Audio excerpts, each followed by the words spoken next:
अब हम गणित पढ़ेंगे।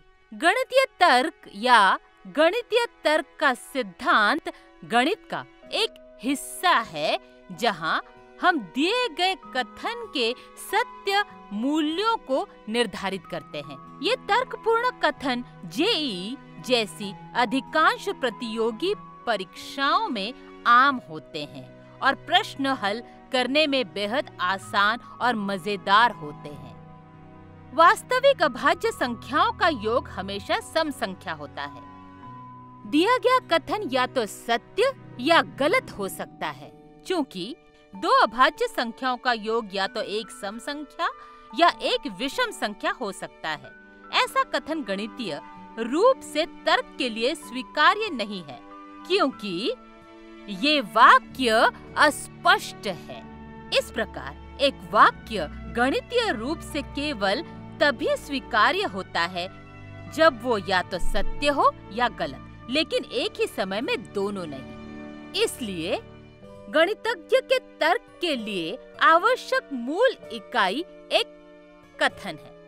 तर्क दो प्रकार के होते हैं और वो हैं निगमनात्मक तर्क और आगमनात्मक तर्क। इसका सहानुभूति से क्या संबंध है? कोई भी तर्क तथ्यों पर आधारित होना चाहिए और तथ्य ये तय करते हैं कि वो सही है या गलत है। सहानुभूति एक ऐसी भावना है जो तथ्यों, सच्चाई और प्रत्यक्ष रूप से देखी गई चीजों पर आधारित तर्क की तरह होती है। हम लोगों के प्रति जो भी सहानुभूति दिखाते हैं वो तथ्यों पर आधारित होनी चाहिए और उसके लिए दिए गए तर्क की पुष्टि होनी चाहिए।